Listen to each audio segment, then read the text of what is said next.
Et j'imagine Dieu qui se réjouit de ce premier jour de repos. Il a voulu que ce soit un jour de repos pour qu'il n'y ait aucune interférence, pour qu'il n'y ait pas d'autres préoccupations, rien d'autre à faire que de jouir pleinement de la communion avec Dieu.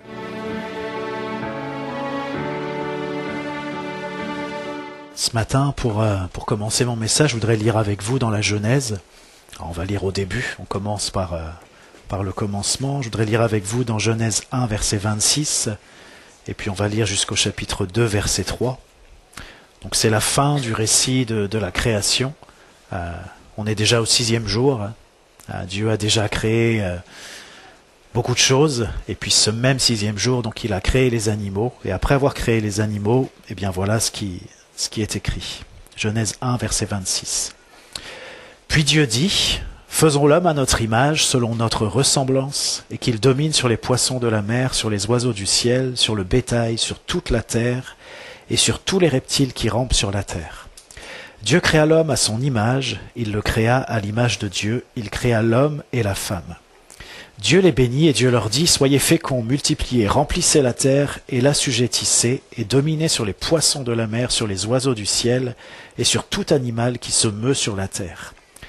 Et Dieu dit, voici je vous donne toute herbe portant de la semence et qui est à la surface de toute la terre, et tout arbre ayant en lui du fruit d'arbre et portant de la semence, ce sera votre nourriture. Et à tout animal de la terre, à tout oiseau du ciel et à tout ce qui se meut sur la terre ayant en soi un souffle de vie, je donne toute herbe verte pour nourriture, et cela fut ainsi. Dieu vit tout ce qu'il avait fait, et voici cela était très bon. Ainsi il y eut un soir, et il y eut un matin, ce fut le 6e jour. Et le début du chapitre 2, ainsi furent achevés les cieux et la terre et toute leur armée. Dieu acheva au 7e jour son œuvre qu'il avait faite. Il se reposa au 7e jour de toute son œuvre qu'il avait faite. Dieu bénit le 7e jour et il le sanctifia, parce qu'en ce jour il se reposa de toute son œuvre qu'il avait créée en la faisant. Je vous lis ce passage pour introduire une question qui va peut-être vous sembler étrange dans un premier temps, mais cette question c'est pourquoi est-ce que Dieu a créé l'homme le 6e jour, c'est-à-dire en dernier. Non seulement c'est le 6e jour, mais c'est après les animaux, donc vraiment c'est le dernier élément de la création. Il aurait pu commencer par l'homme, on aurait pu envisager une chronologie différente. Pourquoi est-ce que Dieu a fait les choses ainsi ? Alors peut-être on pourrait se dire, et ça va nous faire du bien, on pourrait se dire, bah oui, mais c'est nous les plus importants. L'homme c'est le plus important. Alors ce qui est le plus important, bah ça vient à la fin. On fait tout ce qu'il faut avant, et puis le plus important arrive après. Pourquoi pas ? C'est vrai que l'homme, l'être humain, c'est vraiment ce qu'il y a de plus extraordinaire dans la création de Dieu. Et on pourrait même dire que tout ce qui a été fait avant a aussi été fait pour l'homme. Alors voilà, ça pourrait être une première réponse. Une deuxième réponse, c'est parce qu'il nous aime tellement que Dieu voulait que tout soit parfait avant que l'homme arrive. L'autre jour, je suis allé chez quelqu'un qui préparait la maison pour que son fils puisse revenir et que ça soit le mieux possible. Vous savez, parfois on fait des choses comme ça. On prépare un endroit pour que ça soit le mieux possible, pour que quand la personne va arriver, elle se sente le mieux possible, et puis que vraiment ce soit bien, ce soit parfait. On fait ça. Peut-être que Dieu a fait ça. Il a tout préparé. Il nous aime tellement qu'il voulait que tout soit super, que tout soit génial. Et c'est quand il a eu tout fait qu'il a placé l'homme dans le jardin. Peut-être une autre réponse aussi, c'est que tout était déjà là lorsque l'homme est arrivé. Tout était déjà là. Et l'homme est créé à l'âge adulte. Il n'est pas créé bébé, enfant ou même ado. Il est créé à l'âge adulte. Et lorsque l'homme arrive, tout a déjà été créé. Qu'est-ce que ça signifie ? Ça veut dire qu'il n'a pas assisté au spectacle de la création. Ça aurait peut-être été extraordinaire, sans doute, c'est sûr, ça aurait été extraordinaire d'assister au spectacle de la création. Peut-être que Dieu aurait pu faire les choses autrement et puis nous créer en premier et nous permettre d'assister à ce spectacle de la création. Il y aurait eu un témoin, Adam aurait été témoin de tout ce que Dieu a fait. J'imagine c'est extraordinaire. Je ne sais pas si vous avez vu un feu d'artifice hier soir. Peut-être il y en a qui sont allés à Yvetot, je ne sais pas. Mais voilà, un feu d'artifice, c'est rien. La création, c'est juste extraordinaire. Tout ce que Dieu a mis en place. Et peut-être on aurait pu assister à ça. Et puis on aurait dit, j'étais là. Mais Dieu n'a pas fait les choses comme ça. Parce que vous savez, quand on dit j'étais là, des fois, c'est un peu comme quand on est au stade ou quand on regarde un match de foot à la télé. Quand l'équipe de France gagne, on dit on a gagné. Puis quand on perd, on dit moins facilement on a perdu. Mais quand on dit on a gagné, c'est j'ai participé, je fais partie de l'équipe. D'une certaine manière, c'est vrai. Voilà, on supporte une équipe, on les regarde à la télé ou on va au stade. Voilà, on participe. Mais voilà, parfois les êtres humains sont comme ça. Lorsqu'ils étaient là, ils finissent par dire bah ça s'est fait parce que j'étais là, c'est grâce à moi, c'est moi qui l'ai fait. Voilà. Mais ça s'est pas passé comme ça. Dieu, eh bien, il a d'abord tout créé, et puis l'être humain est arrivé après. Vous savez, c'est un point extrêmement important. Parce que si l'être humain arrive après, eh bien, ça veut dire que l'homme n'est pas premier. Il n'est pas la mesure de toute chose. Il découvre un ordre qui est déjà établi par Dieu. Il n'est pas la référence, et c'est pas quelqu'un qui peut s'auto-déterminer. Il découvre tout ce que Dieu a fait, et tout ce que Dieu a fait, eh bien, est déjà là avant que l'être humain arrive. L'être humain doit apprendre comment ça fonctionne, quels sont les principes de Dieu. Il doit découvrir tout ce que Dieu a lui-même déterminé. C'est un point important, parce que si on écartait tous les penseurs, tous les intellectuels qui ne prennent pas en compte que l'être humain ne peut pas se déterminer lui-même, que l'être humain, eh bien, ne fait qu'arriver dans quelque chose qui est déjà créé et qui a toute une anthropologie, on pourrait le dire comme ça, toute une anthropologie biblique que l'être humain découvre et à laquelle il est soumis.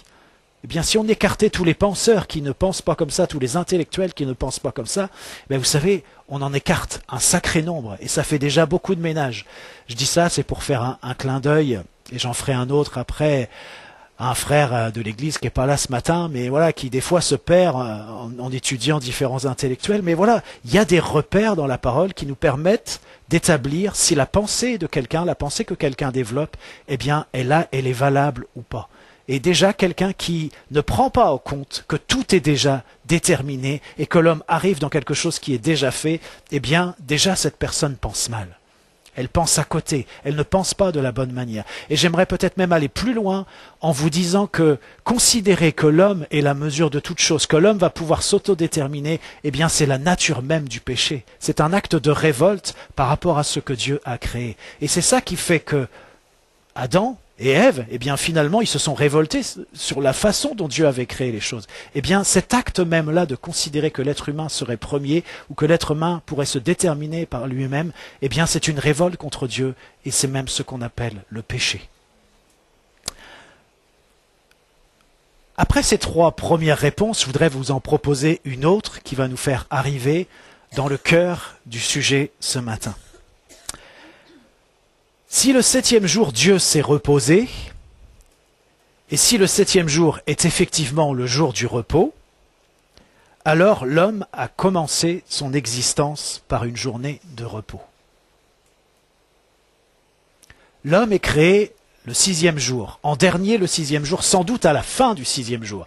Ça veut dire quoi? Ça veut dire que le septième jour qui est après, eh bien c'est le jour qui est marqué par le repos. Et ce premier jour que l'être humain va vivre, eh bien, c'est un jour de repos. Dieu détermine que ce septième jour, c'est un jour de repos. Il l'appelle jour de repos. C'est intéressant. Intéressant de réaliser que le premier jour de l'être humain sur la terre était un jour de repos. Et vous savez que dans la culture juive, le Shabbat, le jour de repos, eh bien, ça commence le soir. Ça commence pas le matin. Si ça commence le soir, ça veut dire que le soir du sixième jour, eh bien, le repos a déjà commencé, et puis il y avait ce septième jour qui suivait. Vous voyez, c'est intéressant de réaliser que l'être humain, quelque part, les premiers repères, ou peut-être le premier repère que Dieu a voulu lui donner, c'est le repère du repos. L'homme a été créé en dernier le sixième jour, et puis ensuite, il s'est reposé. Il s'est reposé avec Dieu.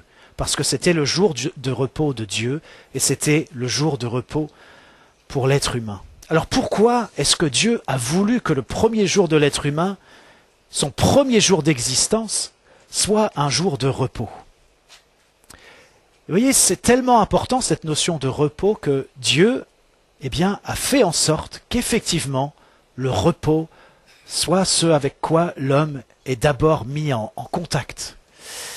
Alors en quoi consiste ce premier jour de repos?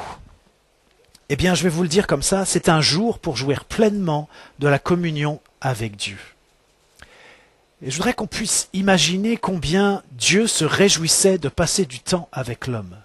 Il y a eu tous les préparatifs avant, et puis le 6e jour, eh bien, Dieu crée l'être humain à son image, à sa ressemblance, justement pour que la relation soit possible, pour que la relation soit pas seulement possible, mais qu'elle soit forte, qu'elle soit intense, qu'elle soit riche. Et j'imagine Dieu qui se réjouit de ce premier jour de repos. Il a voulu que ce soit un jour de repos pour qu'il n'y ait aucune interférence, pour qu'il n'y ait pas d'autres préoccupations, rien d'autre à faire que de jouir pleinement de la communion avec Dieu. Et Dieu a voulu que tout commence de cette manière-là, dans sa relation avec l'être humain, dans sa relation avec Adam. Et j'imagine que Dieu était tellement impatient de ce temps de communion, de ce temps de relation. Il était tellement impatient, il a tout fait pour que ce jour de repos soit un jour de repos parfait.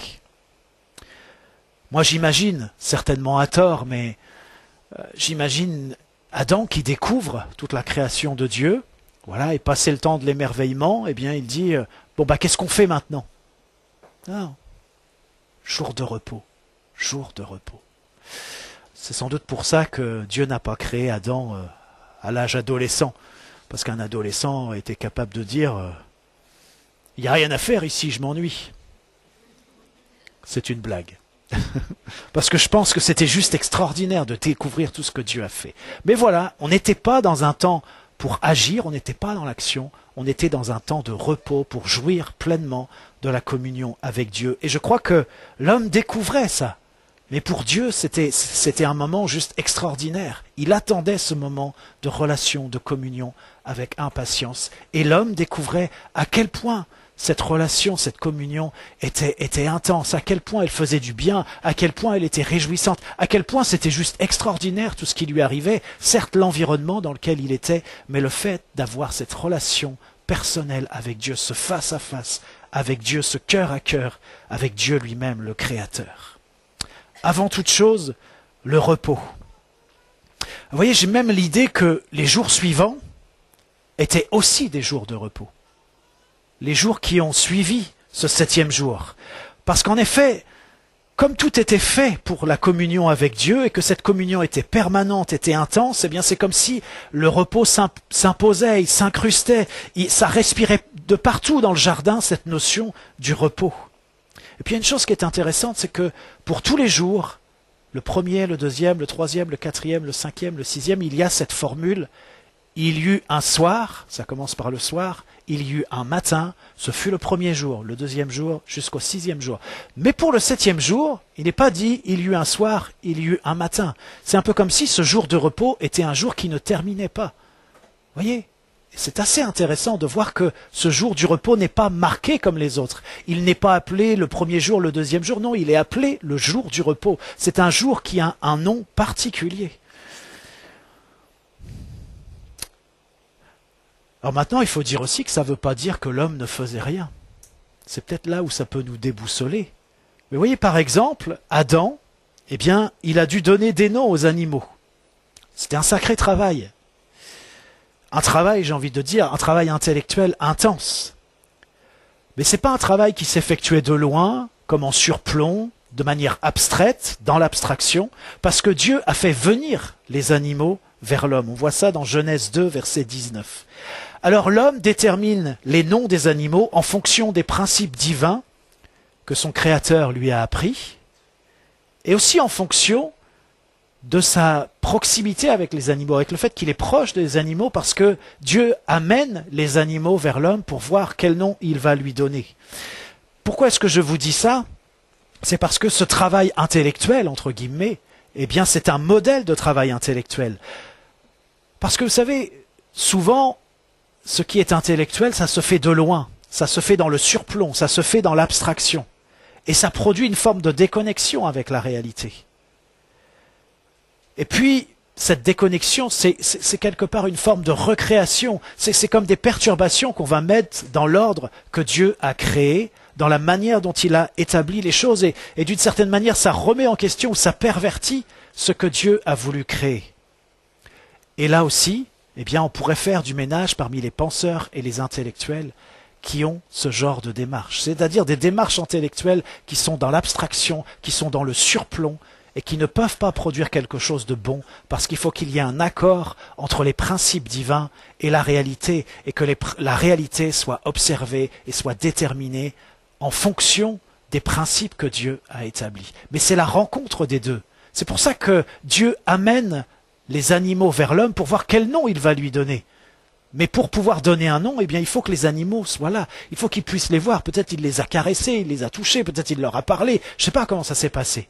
Mais Dieu voulait voir quel nom l'homme allait donner aux animaux. Et j'ai envie de vous dire que Jésus est aussi un modèle d'intellectuel. Tout fils de Dieu qu'il est, il n'est pas dans le surplomb, il n'est pas dans l'abstraction, mais il s'incarne pour nous révéler le Père. Il épouse notre condition humaine afin de pouvoir réellement, concrètement, nous sauver. Voilà, Dieu n'est pas quelqu'un qui est resté dans le lointain, quelqu'un qui est resté au-dessus pour dire et déterminer des choses. Non, non, il s'est incarné, il est venu, il a pris notre place, il a accepté notre condition. Maintenant, il faut considérer aussi que l'homme, Genèse 2, verset 15, nous dit « L'Éternel Dieu prit l'homme et le plaça dans le jardin d'Éden pour le cultiver et pour le garder. » L'Éternel Dieu prit l'homme et le plaça dans le jardin d'Éden pour le cultiver et pour le garder. Et je voudrais attirer votre attention sur un élément qui me semble important, c'est que lorsqu'il est dit « L'Éternel Dieu prit l'homme et le plaça », eh bien ce mot « plaça », eh bien en réalité n'est pas traduit correctement parce que dans ce mot il y a la notion du repos. Et il vaudrait mieux dire « Dieu prit l'homme et le fit reposer ». Et vous voyez, là ça prend une tournure qui est assez intéressante parce que qu'est-ce que Dieu fait? Il prend l'homme pour le mettre dans le jardin, mais il prend l'homme pour le mettre dans le jardin, pour le faire reposer dans le jardin, pour qu'il y ait cette notion du repos, pour qu'il vive le repos dans le jardin. Mais il est dit aussi que c'est pour le cultiver et pour le garder. Vous voyez, c'est intéressant. Cultiver, c'est un travail. Je ne sais pas comment ça se passait à l'époque. Voilà, il n'y avait pas la chute, il n'y avait pas toutes les dégradations qui se sont produites et auxquelles on est confronté aujourd'hui. Mais voilà, il s'agissait de cultiver. J'imagine que c'était un travail reposant. Parce que Dieu a mis l'homme dans le jardin pour qu'il se repose, et tout en se reposant, eh bien, il cultivait. Et puis il nous est dit que l'homme aussi gardait le jardin. En tout cas, il était censé le faire. Ça veut dire quoi? Ça veut dire prendre soin du jardin. Mais ça implique aussi, je crois, que lorsqu'il faut garder quelque chose, c'est que certainement il y a un danger, qu'il faut être vigilant, qu'il faut veiller. Et je crois que ça implique qu'il y avait des ennemis qui voulaient s'infiltrer dans le jardin et que l'homme était chargé de garder le jardin. Et vous savez que, eh bien, c'est effectivement ce qui va se passer. Il y a un ennemi qui va s'infiltrer dans le jardin, qui va venir parler avec Adam et Ève.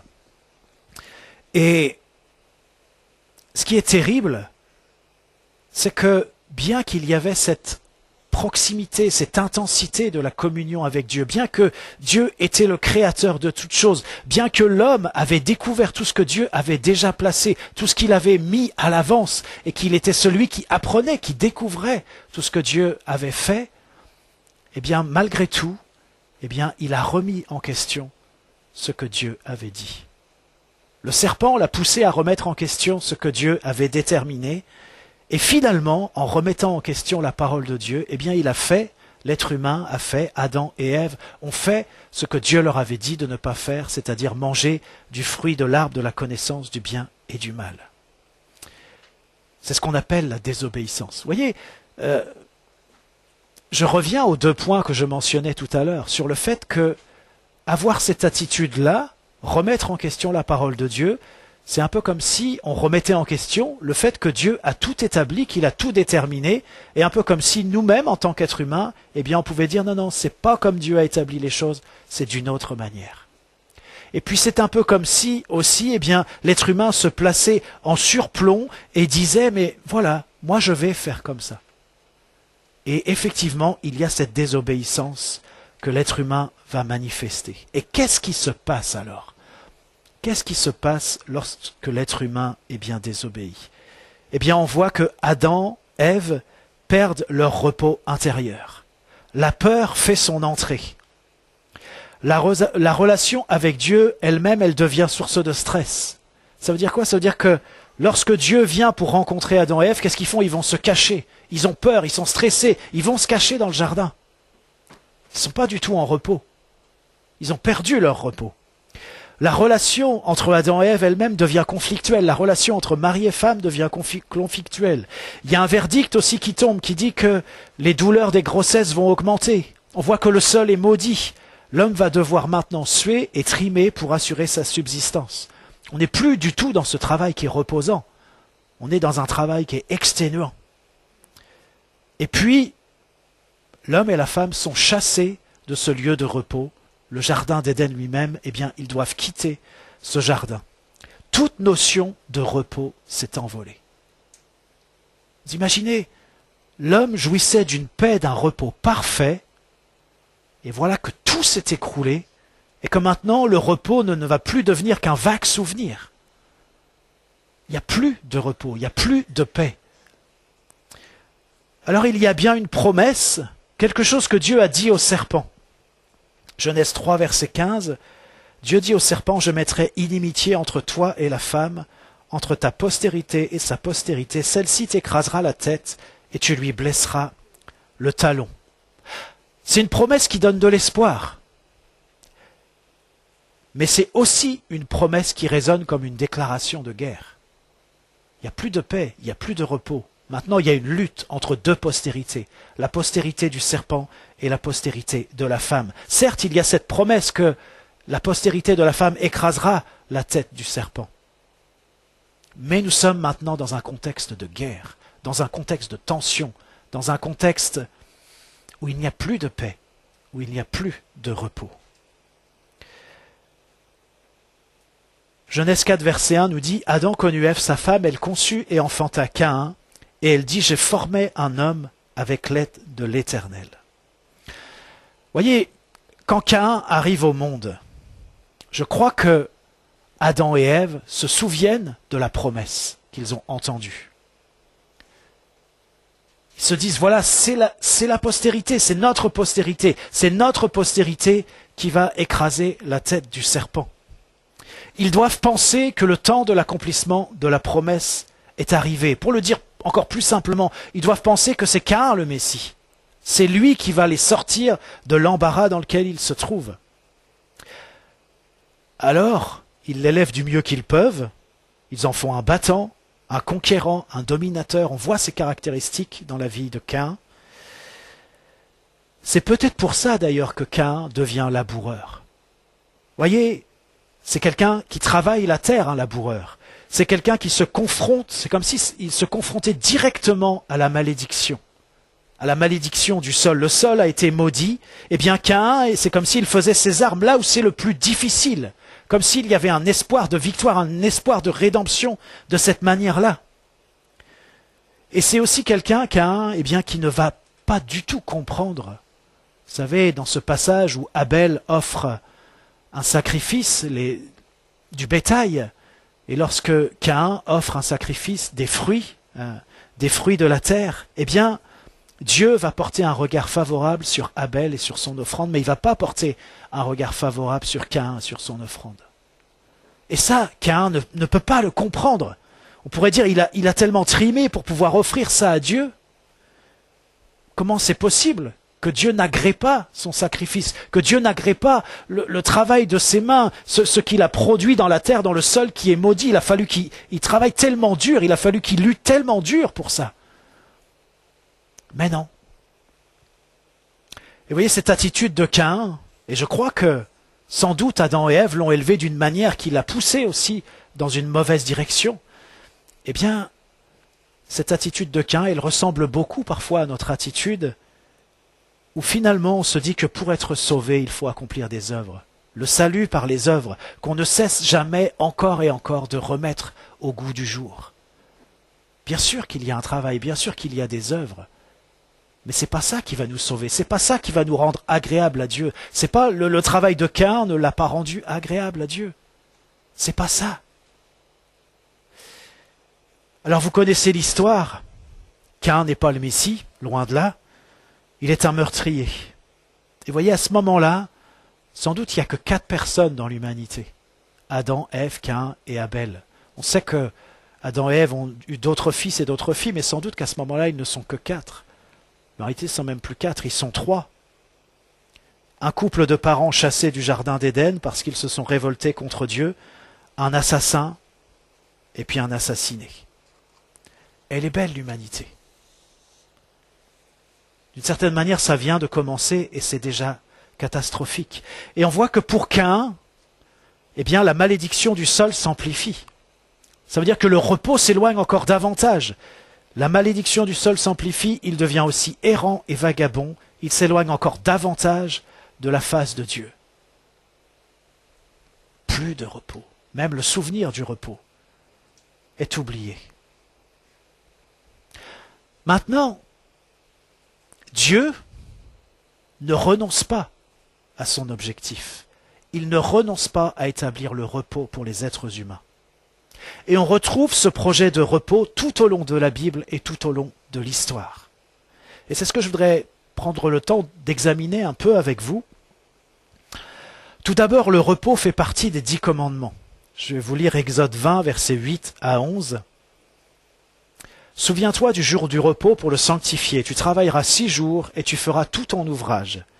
Mais le 7e jour est le jour du repos de l'Éternel ton Dieu. Tu ne feras aucun ouvrage, ni toi, ni ton fils, ni ta fille, ni ton serviteur, ni ta servante, ni ton bétail, ni l'étranger qui est dans tes portes. » Personne ne pouvait faire aucun ouvrage. Car en 6 jours l'Éternel a fait les cieux, la terre et la mer, et tout ce qui y est contenu, et il s'est reposé le 7e jour. C'est pourquoi l'Éternel a béni le jour du repos et l'a sanctifié. Et voyez, cette notion du repos était tellement importante que Dieu l'a inscrite dans les 10 commandements. Il a voulu l'inscrire dans la culture de son peuple, en prévision d'un repos plus large encore. Mais cette notion du repos, eh bien, il l'a incrustée dans la manière de vivre du peuple qu'il a appelé.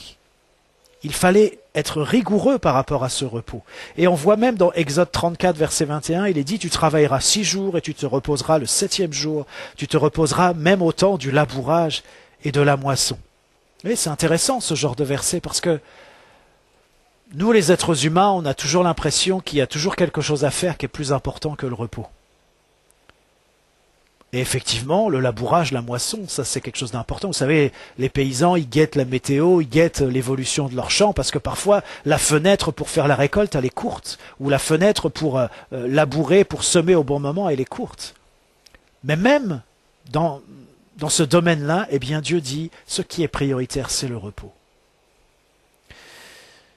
Alors maintenant, quel était le projet de Dieu pour le peuple d'Israël ?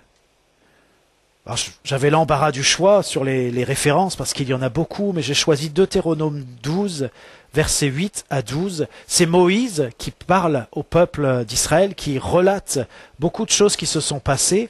Et voilà un élément de ce qu'il leur dit. Il leur dit « Vous n'agirez donc pas comme nous le faisons maintenant ici, où chacun fait ce qui lui semble bon. » Il y a une mise en garde. Chacun ne peut pas faire ce qui lui semble bon. Parce que vous n'êtes point encore arrivés dans le lieu de repos et dans l'héritage que l'Éternel votre Dieu vous donne. Mais vous passerez le Jourdain et vous habiterez dans le pays dont l'Éternel votre Dieu vous mettra en possession. Il vous donnera du repos après vous avoir délivré de tous vos ennemis qui vous entourent et vous vous établirez en sécurité. Alors il y aura un lieu que l'Éternel votre Dieu choisira pour y faire résider son nom. C'est là que vous présenterez tout ce que je vous ordonne, vos holocaustes, vos sacrifices, vos dîmes, vos prémices et les offrandes choisies que vous ferez à l'Éternel pour accomplir vos vœux. C'est là que vous vous réjouirez devant l'Éternel votre Dieu, vous, vos fils et vos filles, vos serviteurs et vos servantes, et le Lévite qui sera dans vos portes, car il n'a ni part ni héritage avec vous. Et voyez, quel était l'objectif du peuple, de Dieu pour son peuple ? Eh bien, ce qu'il voulait, c'était donner du repos à son peuple. Il voulait les emmener dans un lieu de repos. En passant le Jourdain, en habitant le pays promis, en suivant les instructions de Dieu pour chasser tous les ennemis, eh bien, le peuple devait renouer avec la dimension du repos. Cet objectif, ce que l'homme avait vécu dans le jardin d'Éden, eh bien, Dieu a préparé, établi les choses pour que le peuple d'Israël puisse aussi vivre ces dimensions du repos Et l'objectif, c'était qu'il l'enseigne aussi aux autres nations. Et dans le passage que je vous ai lu, c'est pour ça que je vous ai lu un petit peu plus de versets, mais on voit bien à partir du verset 11 que ce repos, eh bien, il a pour objectif le développement de la communion avec Dieu. Lorsque le repos est établi, eh bien, pourquoi le repos est établi? C'est pour que la communion avec l'Éternel se développe. Il y aura un lieu que l'Éternel votre Dieu choisira pour y faire résider son nom. C'est là que vous présenterez vos sacrifices, etc. C'est là que vous vous réjouirez devant l'Éternel. Cette dimension du repos. Et je mentionne au passage que Moïse dit qu'il ne faut pas qu'ils continuent à agir de la même manière qu'ils sont en train de le faire, là au moment où Moïse parle, c'est-à-dire chacun qui fait ce qui lui semble bon. Parce que ça ne peut pas permettre d'entrer dans le repos. Alors beaucoup de références nous parlent du repos en ce qui concerne le peuple d'Israël.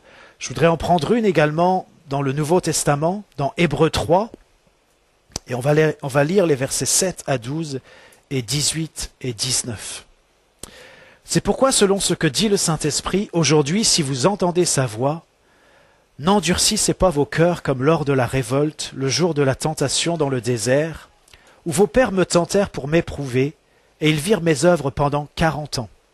Aussi je fus irrité contre cette génération, et je dis, ils ont toujours un cœur qu'ils s'égarent, ils n'ont pas connu mes voies, je jurai donc dans ma colère, ils n'entreront pas dans mon repos. Prenez garde, frères, que quelqu'un de vous n'ait un cœur mauvais et incrédule au point de se détourner du Dieu vivant. Et au verset 18, il est dit, « Et à qui jura-t-il qu'il n'entrerait pas dans son repos, sinon à ceux qui avaient désobéi? Aussi voyons-nous qu'ils ne purent y entrer à cause de leur incrédulité. » Et là, on voit bien aussi que le projet de Dieu pour le peuple d'Israël, c'était de le faire entrer dans le repos. Mais ils n'ont pas pu entrer dans le repos. Même Dieu a dit, mais voilà, maintenant, je ne vais pas faire en sorte qu'ils entrent dans le repos. Ils n'entreront pas dans mon repos. Et pourquoi? Eh bien, le texte le dit clairement, c'est à cause de leur incrédulité et de leur désobéissance qu'ils n'ont pas pu entrer dans le repos de Dieu. Et Dieu n'a pas voulu qu'ils y entrent parce que leur cœur n'a cessé de s'égarer et qu'ils n'ont pas voulu connaître les voies de Dieu. Alors on peut déduire de ce passage que ce qui est important pour entrer dans le repos de Dieu, eh bien c'est l'obéissance, c'est la foi, c'est connaître les voies de Dieu et ne pas avoir un cœur qui s'égare. On pourrait le dire autrement parce qu'il est aussi question de ne pas endurcir nos cœurs. Et lorsqu'on entend la voix de Dieu, eh bien d'y prêter attention. Il est aussi question de ne pas tenter et de ne pas irriter Dieu. C'est à cause de ces éléments-là que le peuple de Dieu n'a pas pu entrer dans le repos. Qu'est-ce qu'il en est pour nous? Où est-ce qu'on en est avec l'obéissance, la foi, avec le fait de connaître les voies de Dieu? Est-ce que notre cœur s'égare ou est-ce que notre cœur est attentif à ce que Dieu dit? Notre cœur est attentif à ce que Dieu fait à la présence de Dieu. Ça, c'était pour le peuple d'Israël, mais ça nous concerne aussi parce que quel est le projet de Dieu pour l'humanité aujourd'hui? Et je voudrais lire avec vous la suite de ce passage que je viens de vous lire dans Hébreux 3. On va lire dans Hébreux 4 et on va lire les versets 1 à 11 qui nous parlent aussi du repos. Craignons donc, tandis que la promesse d'entrer dans son repos subsiste encore, qu'aucun de vous ne paraisse être venu trop tard. Car cette bonne nouvelle nous a été annoncée aussi bien qu'à eux. Mais la parole qui leur fut annoncée ne leur servit de rien, parce qu'elle ne trouva pas de la foi chez ceux qui l'entendirent. Pour nous qui avons cru, nous entrons dans le repos. Selon qu'il est dit, je jurai dans ma colère, ils n'entreront pas dans mon repos. Il dit cela, quoique ses œuvres eussent été achevées depuis la création du monde. Car il a parlé quelque part ainsi du 7e jour, et Dieu se reposa de toutes ses œuvres le 7e jour, et ici encore, ils n'entreront pas dans mon repos. Or, puisqu'il est encore réservé à quelques-uns d'y entrer, et que ceux à qui d'abord la promesse a été faite n'y sont pas entrés à cause de leur désobéissance, Dieu fixe de nouveau un jour, aujourd'hui, en disant dans David si longtemps après, comme il est dit plus haut, « Aujourd'hui, si vous entendez sa voix, n'endurcissez pas vos cœurs. Car si Josué leur eût donné le repos, ils ne parleraient pas après cela d'un autre jour. Il y a donc un repos de sabbat réservé au peuple de Dieu. Car celui qui entre dans le repos de Dieu se repose de ses œuvres, comme Dieu s'est reposé des siennes. Efforçons-nous Efforçons-nous donc d'entrer dans ce repos, afin que personne ne tombe en donnant le même exemple de désobéissance. Et vous voyez, ce passage nous montre clairement que ce projet du repos pour le peuple d'Israël, eh bien, c'est aussi le projet que Dieu a pour nous, le projet du repos. Et on voit, ce passage nous le dit clairement aussi, que cette notion de repos, elle est directement liée, elle est directement reliée au 7e jour où Dieu s'est reposé de toutes ses œuvres. Et il nous est même indiqué que toutes les œuvres de Dieu sont achevées depuis la création du monde. Et Dieu a tout créé, et en particulier l'homme à la fin du 6e jour, comme nous avons pu le voir. Et vous voyez, ce qui est important pour nous aujourd'hui, c'est qu'aujourd'hui, comme le dit le texte, la promesse d'entrer dans son repos subsiste.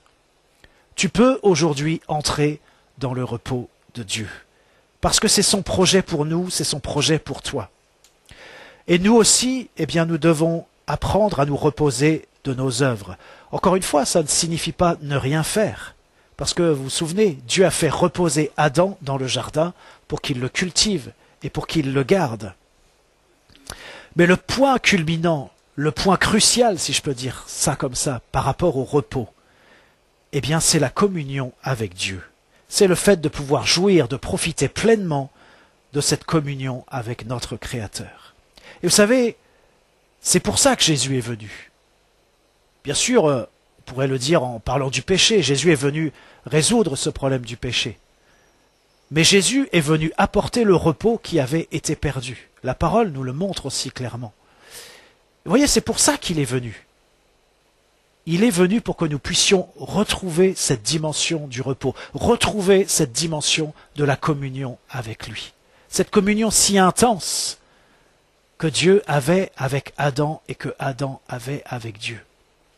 C'est ça qui est important pour Dieu, le plus important. C'est ça que Jésus vient rétablir. Vous savez, il y a ce passage qui dit que le Père recherche des adorateurs en esprit et en vérité. C'est ça qu'il recherche. Il recherche des hommes et des femmes pour vivre intensément, pour vivre pleinement cette relation, cette communion avec lui. C'est ça qui est premier. C'est ça qui est premier. C'est pour ça que Jésus est venu. Pour que ce repos, cette dimension du repos, pour que cette dimension de communion soit rétablie. Et j'aimerais qu'on puisse considérer que c'est une grâce, c'est un privilège pour nous de pouvoir entrer dans ce repos, d'entrer dans ces dimensions. Mais j'aimerais qu'on puisse considérer aussi du point de vue de Dieu à quel point notre Dieu désire cela, à quel point il a tout mis en œuvre pour que cette communion soit possible entre lui et nous. Matthieu 11, versets 28 à 30, c'est Jésus qui parle. Il dit « Venez à moi, vous tous qui êtes fatigués et chargés, et je vous donnerai du repos. Prenez mon joug sur vous et recevez mes instructions, car je suis doux et humble de cœur, et vous trouverez du repos pour vos âmes, car mon joug est doux et mon fardeau léger. » Vous voyez, Jésus nous invite à venir à lui. Il dit « Mais vous êtes fatigués, vous êtes chargés. Venez à moi, et je vous donnerai du repos. Vous allez trouver du repos pour votre âme. » On n'a pas besoin de rester fatigué et chargé. Il faut nous en remettre à Jésus. Apprendre à lui faire confiance, à grandir dans la confiance en lui. Il y a bien un fardeau à porter, ce texte nous le dit aussi, mais ce fardeau est léger. Il y a bien un joug, mais c'est un joug qui est doux. De la même manière que Jésus est doux et humble de cœur. Jésus est doux et humble de cœur. Il nous appelle à lui. Cette douceur, cette humilité de Jésus nous appelle à lui. Il dit, venez à moi, je vais vous donner du repos. C'est plus la peine de vous battre comme ça. C'est plus la peine de trimer comme ça. C'est plus la peine d'essayer de gagner votre salut par tout ce que vous faites. C'est plus la peine. Entrez dans mon repos. Vivons cette communion. Travaillons ensemble. Que le travail que vous faites soit le fruit de cette communion que nous avons, que nous développons ensemble.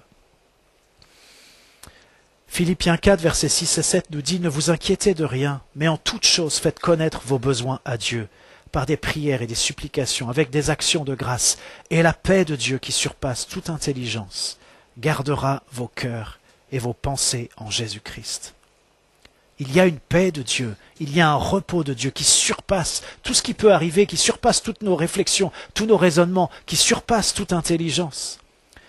Ésaïe 30, verset 15 nous dit « Car ainsi a parlé le Seigneur l'Éternel, le Saint d'Israël, c'est dans la tranquillité et le repos que sera votre salut.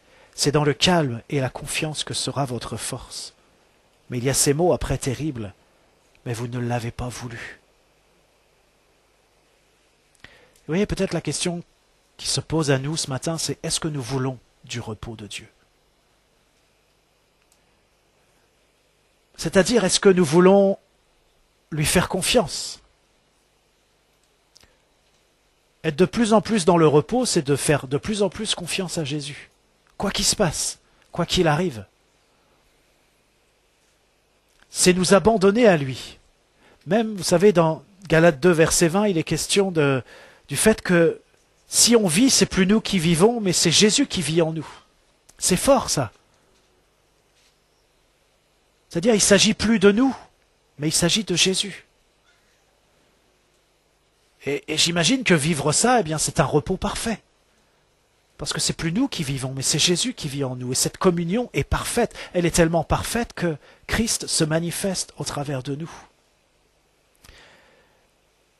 Et voyez, l'une des caractéristiques des méchants, c'est que justement, ils ne connaissent pas le repos. Ils ne connaissent pas le repos. Ésaïe 57, versets 20 et 21, par exemple, nous dit « Mais les méchants sont comme la mer agitée, qui ne peut se calmer, et dont les eaux soulèvent la vase et le limon. Il n'y a point de paix pour les méchants, dit mon Dieu. » Et l'une des caractéristiques de l'enfer, c'est qu'en enfer, il n'y a point de repos. Apocalypse 14, verset 11, « Et la fumée de leur tourment monte au siècle des siècles, et ils n'ont de repos ni jour ni nuit, ceux qui adorent la bête et son image, et quiconque reçoit la marque de son nom. » Voyez à quel point cette notion de repos est centrale, à quel point elle traverse toute la Bible, à quel point elle traverse tout le projet de Dieu, à quel point elle traverse le cœur de Dieu. Parce que ce qui est central, c'est que dans cette dimension du repos, eh bien la communion avec Dieu a une intensité à nul autre pareil. Il n'y a aucun égal, il n'y a aucune possibilité de quelque chose de plus grand, de plus fort. Dans le repos, la communion est si forte, si intense, si extraordinaire. Alors pour terminer, je m'approche de la fin, je voudrais partager avec vous un dernier texte, je crois, qui illustre très bien ce que nous avons partagé ce matin. Il s'agit du psaume 23. C'est un cantique de David. Et ce psaume 23 nous dit « L'Éternel est mon berger, je ne manquerai de rien. Il me fait reposer dans de verts pâturages. Il me dirige près des eaux paisibles. Il restaure mon âme. Il me conduit dans les sentiers de la justice, à cause de son nom. Quand je marche dans la vallée de l'ombre de la mort, je ne crains aucun mal, car tu es avec moi. Ta houlette et ton bâton me rassurent. Tu dresses devant moi une table en face de mes adversaires. Tu oins d'huile ma tête et ma coupe déborde.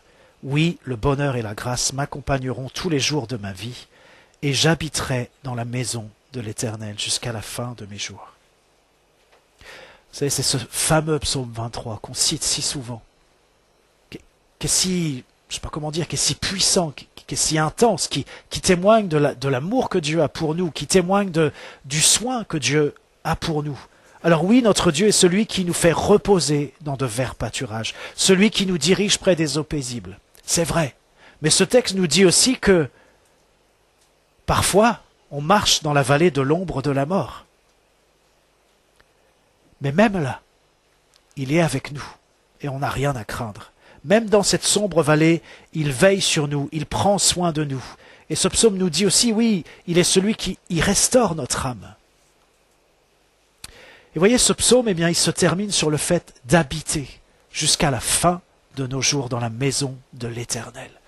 Habiter jusqu'à la fin de nos jours dans la maison de l'Éternel. Vous voyez, c'est puissant la fin de ce psaume, parce que il nous est dit que, voilà, il y a la vallée de l'ombre de la mort, mais il est dit, tu dresses devant moi une table en face de mes adversaires, tu oins d'huile ma tête, ma coupe déborde. Oui, le bonheur et la grâce m'accompagneront tous les jours de ma vie, et j'habiterai dans la maison de l'Éternel jusqu'à la fin de mes jours. Et voyez, dans ces mots, j'habiterai dans la maison de l'Éternel jusqu'à la fin de mes jours, eh bien il est question de quoi? Il est question de cette communion parfaite, de jouir d'une communion parfaite avec Dieu, d'être dans le repos. C'est la même image, je dirais, que celle d'Adam qui est dans le jardin.